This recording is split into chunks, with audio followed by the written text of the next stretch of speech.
So for this chick brooder, I wanted something that would hold 150 to 200 chicks, and I also wanted something that would double as a storage building for when there is no chicks in the brooder.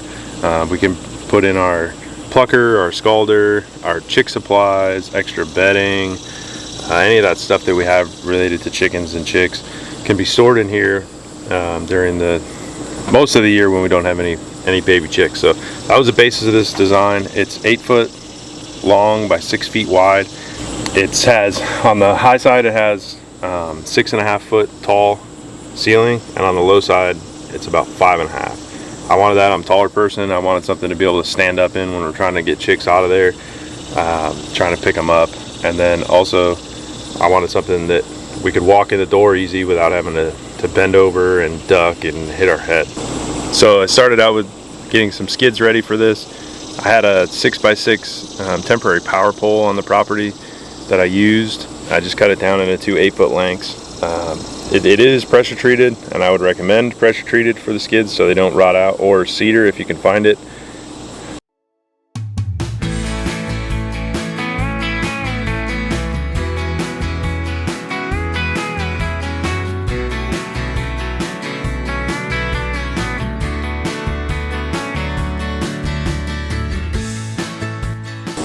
So once I got it cut down to length, I put a miter on the ends so that it would slide easy and not get caught up in the ground as if it was flat.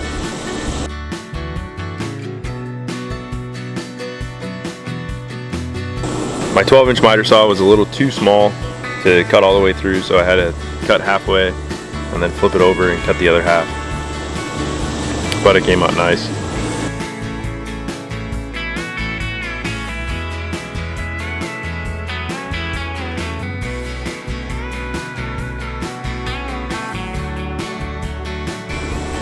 For the base, I just used 2x4s. I set it in about 3/4 of an inch from the edge of the skids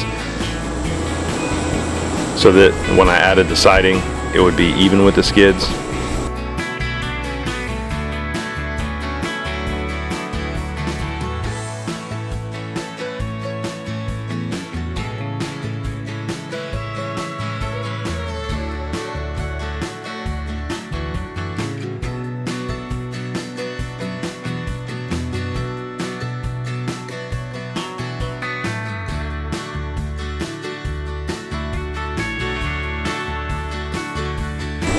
I set the floor joists at 18 inches on center and just fastened them in with a couple screws.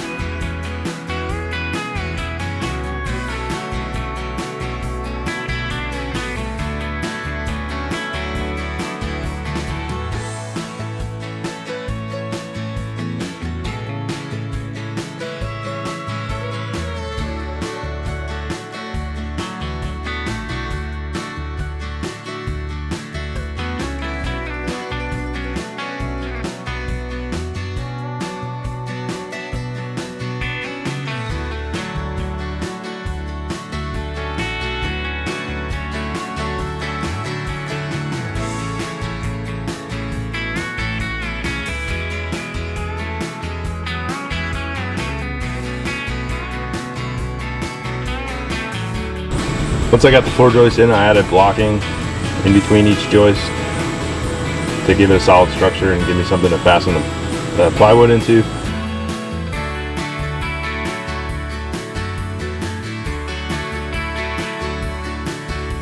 Then I checked to make sure the frame was square. I got the same measurements from corner to corner.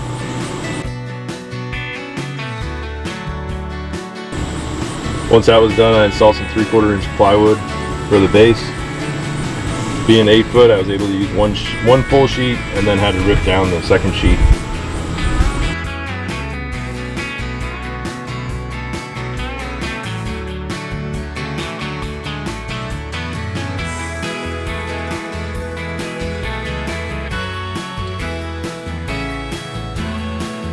And then I just fastened that in with some screws about every 8 inches on all the floor joists.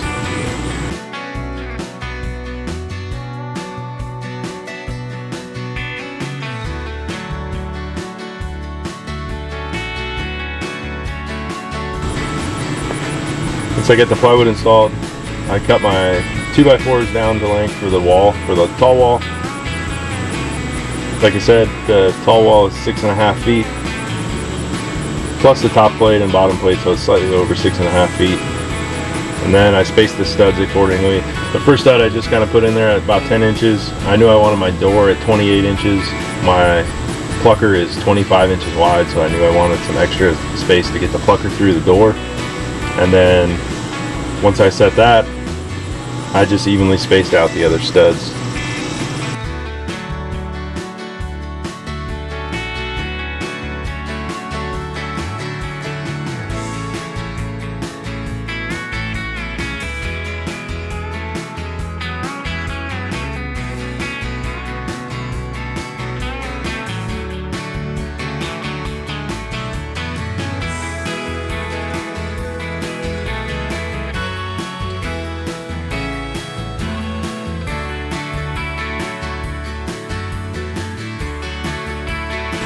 Again, fastening these with 2 screws on the bottom and the top.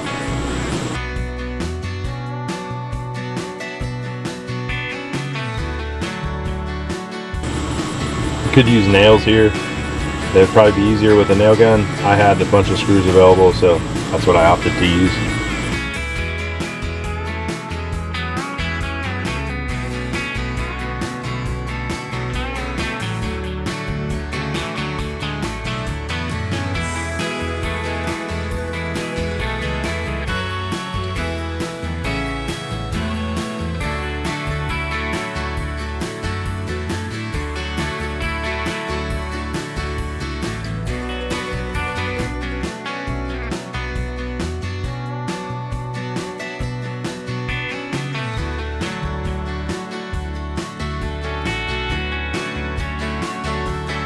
I added a couple screws into the bottom plate so that once I get the wall set, I could fasten it into the subfloor.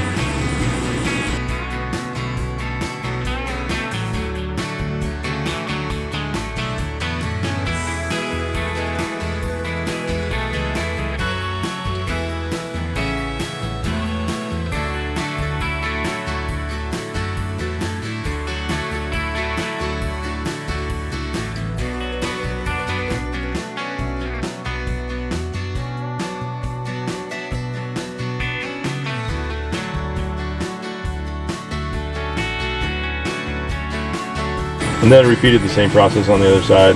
For the other side, I spaced the studs at 16 inches.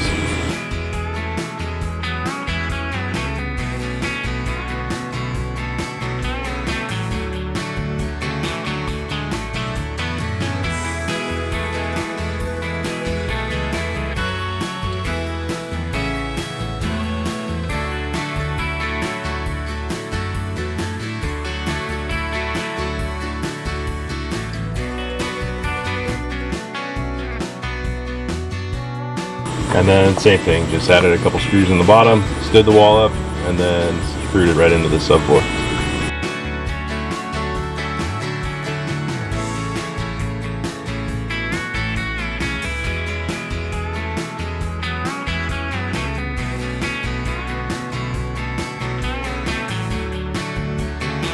And for the 2 end walls, I found out what the angle was, installed the bottom plate, and then cut all the 2x4 studs to the correct length with the correct angle, and then stood those walls up as well.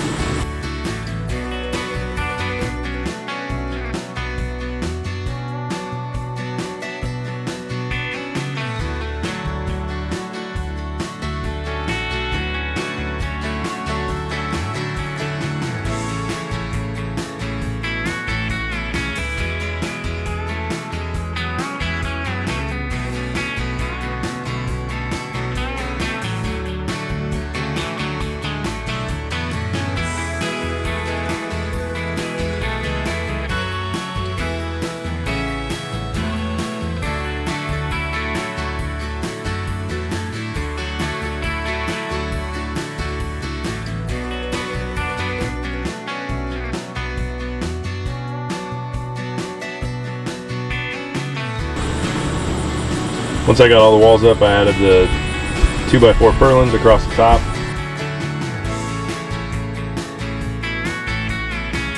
Since we don't get a ton of snow in this area, I didn't worry about going thicker boards for the purlins. 2x4s will work plenty. There's good slope on this roof, so I don't have to worry about any snow or anything sitting on top of this roof.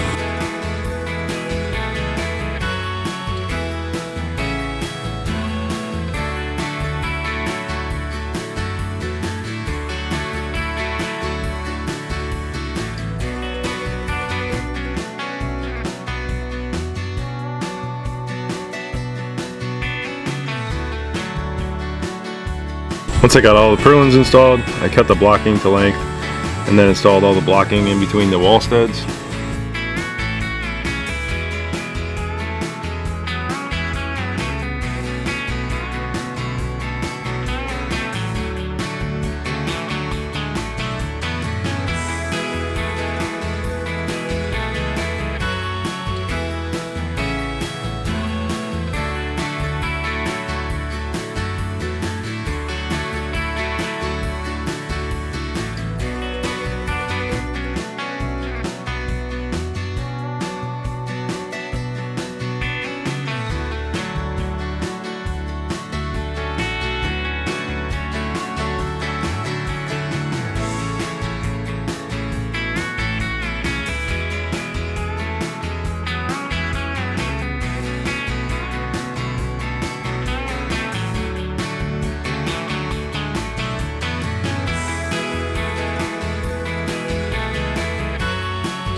Once all the blocking was in, I cut the metal to length. I added a 6-inch overhang to the front and the back, so when the water drains off, it goes off of the building and not running down the side.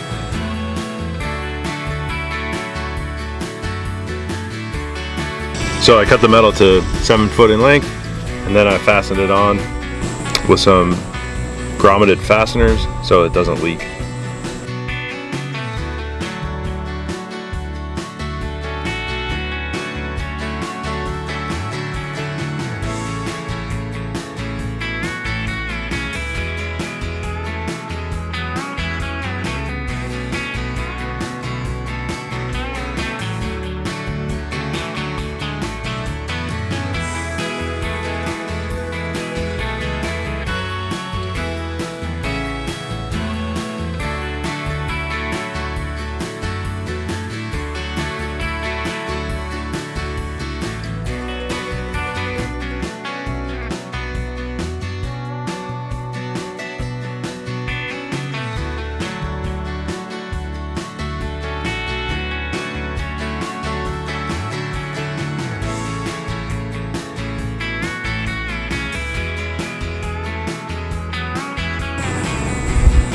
For the siding, I just used some T111 exterior rated plywood. With this board, I don't have to add a sealer or anything. It's just accepted the paint and it's waterproof and we'll be good to go. So just ripping the boards down to the length that they need to be. Using a squeeze clamp here helps as a third hand if you don't have somebody else helping you, so you can hold it on one side, get it square, and then you can fasten it in. So I just lined it up in the corners and then fastened it in.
Continue that around on all 4 sides.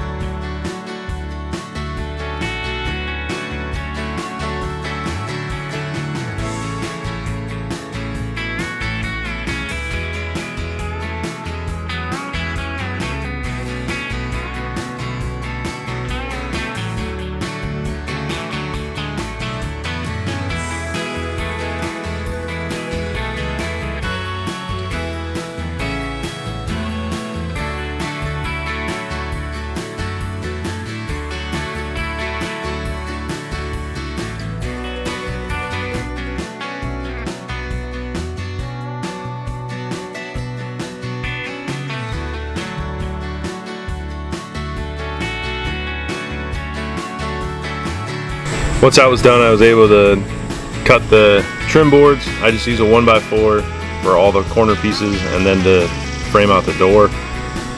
So I cut those to length, and then once those were cut, we painted them white.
For the door, I just framed it out with some 2x4s, slightly smaller than the opening, so that the door would open and close, and then added another piece of T111 over the top, and that'll serve as the door.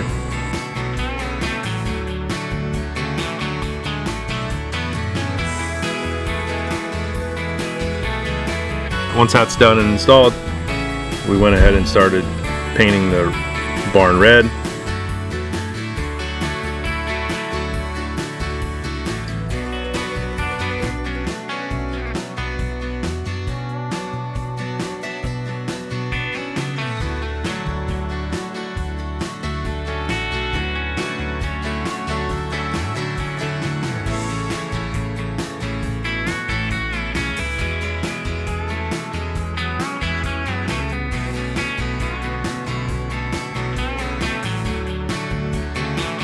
Here you can see the doors just held on with 3 hinges.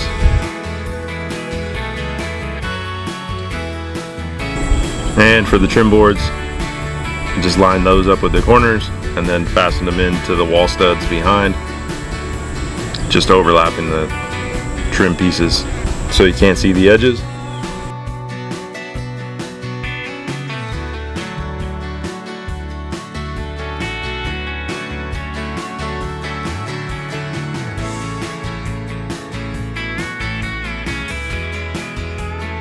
And doing the same thing for the doorway, just framing it out with the 1x4s.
And here's the last little bit of paint.